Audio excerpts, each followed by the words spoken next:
Hey guys, how's it going? It's your boy MKS here, back in another video. A lot later than planned, but anyway.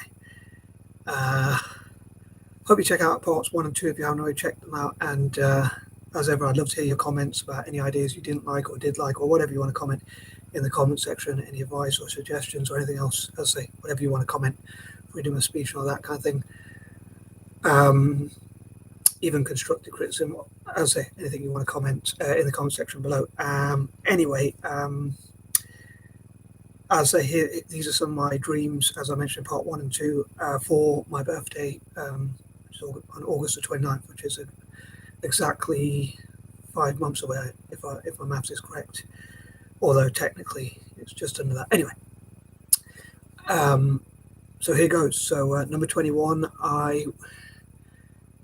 when I was younger, when I was like 17, I think it was when I was about 17ish, I came up with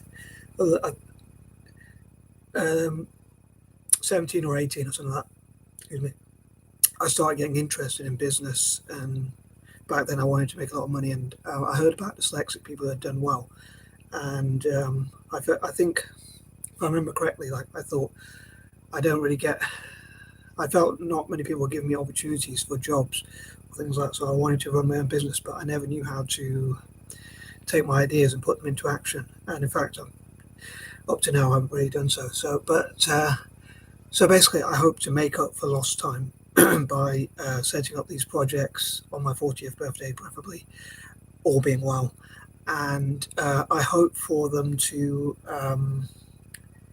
instead of making money for me personally, or making a lot of money for me personally, like if I could take a salary out of it, I would only take like the minimum amount that I would need to live on. So basically enough to have a roof over my head, even if I had a small house, a 1-bedroom house or whatever, a PC or a laptop or whatever, and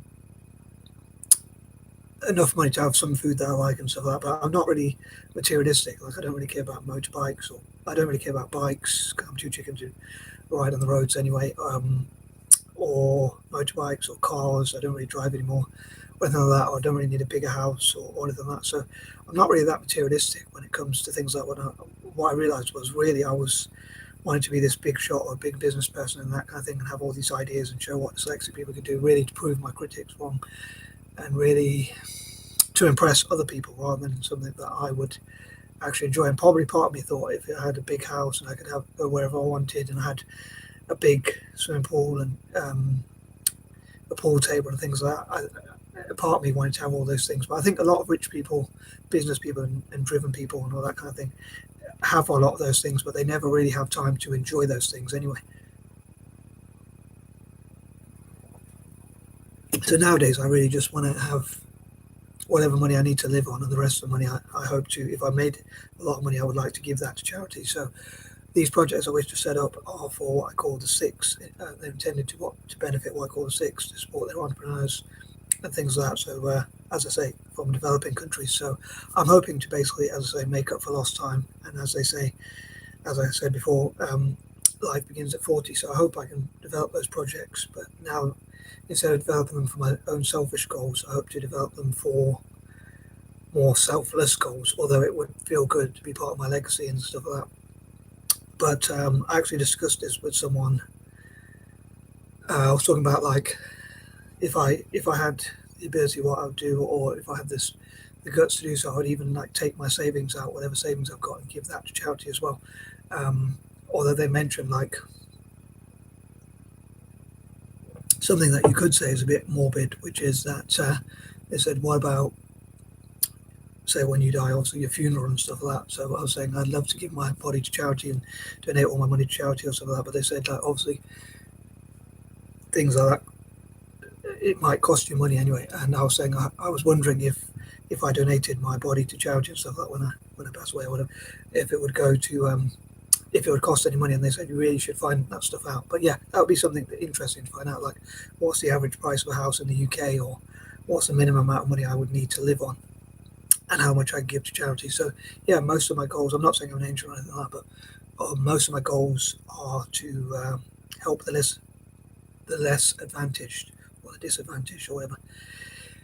So I hope that comes across, obviously, in my videos and stuff like that. But yeah, that's what I hope for my legacy to be. But obviously, I don't want to pass any burdens or debts or bad debts or anything like that onto my family members or stuff like that. So maybe if I could like donate my body to science and stuff like that, maybe even the state could, or whoever uses that, as it would benefit humanity. Maybe even my family would get money for that. But anyway, I know that's a bit morbid. But anyway, moving on. Number 22. Again, I hope that to be part of my legacy in the future would be to. I hope that part of my legacy would be that I was one of the main people to change Italian football and improve it, and also Celtic FC, and also someone who brought human rights and liberty to the world more than it was before, or made the world a better place than when I came into it, if you know what I mean, and left the world a better place, and also someone who helped, especially what I call the six and things like that. So hopefully I would have done a lot for charity by the time, in my time on earth, and all that kind of thing.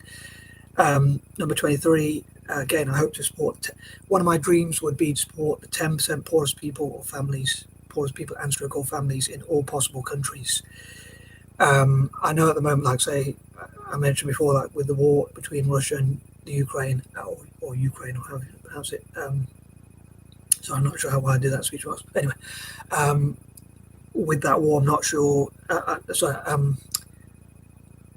With the sanctions put on Russia, I know there's a lot of Russophobia, if you like, which I think is a bit hypocritical in a way, because I disagree with them invading countries, but other countries have invaded each other, like countries like America or the UK have invaded so many countries historically and even more recently. So I do think that's a bit hypocritical, if I'm honest. But also I think of the poor in America, the UK, Brazil, Russia, and all around the world. And I think it would be good to help the poorest 10%, as I say, even in Russia and the Ukraine, and to help to rebuild the Ukraine as well, or Ukraine, or whatever. I don't know whether to call it the Ukraine or Ukraine. It feels right to call it the Ukraine for some reason. But anyway, yeah.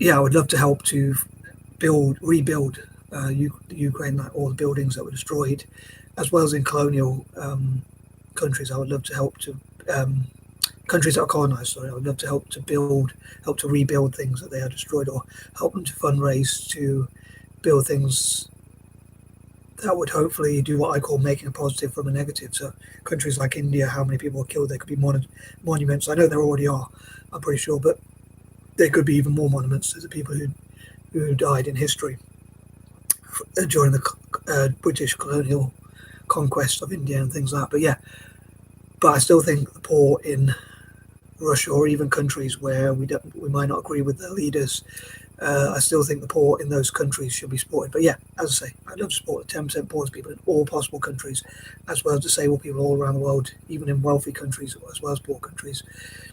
My main priority would be countries that are colonized as a form of justice, as an anti-imperialist. You can call me a social justice supporter if you like, or whatever you want to call me. But yeah, so I'll say freedom of speech. I would say I'm not a social justice supporter, social justice warrior, because I'm not much of a warrior, but a social justice supporter, if you like, although they're probably using those terms ironically or sarcastically. Anyway, moving on. Number 24, as I say, I would love to support the 10% poorest people and struggle families, as well as disabled people, and promote animal rights and children's rights and protections and support and human rights and libertarianism all around the world. As I talked before about my political goals as well, I hope to promote those on my birthday. As I talk about every Thursday, I talk about my political goals as often as possible. Number 25, I'd also dream support as part of that republics, especially. Again, I'd love to prioritize, although I say I would love to support 10% poorest people in every possible country, I would also love to prioritize, as I say, former colonies and also republics. Number 26, I would love to network together with other anti-imperialists to support countries like India, or countries across Asia and Africa like Malaysia, India, Indonesia, Singapore, South Africa, and places like that. And hopefully strengthen relations between the BRICS. I just hope the Russia and Ukraine war won't have ruined those relationships, although I do think they have a little bit. But hopefully they can build banking and networking together and trade with each other and things like that. Hopefully even work towards peace. And number 28, I hope to, as I said before, I hope to make the world a better place and leave the world a better place than when I arrived in it, if you like. I hope my time on Earth will, as I say, make the world a better place, and that'll be part of my legacy. And again, I hope to use my birthday as part of that. Number 29, again, I hope to support many of the projects like mixed race unity, olive skin unity, learning disabled unity, and supporting disabled people and other disadvantaged groups, as I say, and people with things in common with me from a bit of a biased point of view, and as I say, Italian football and Celtic, as I said before, and that sort of thing, and build together people, like-minded people, and also a bit of a biased one, but people who have things in common with me. And number 30, as ever, I'd love to hear your ideas. I think that covers everything, and I am out. Peace and love.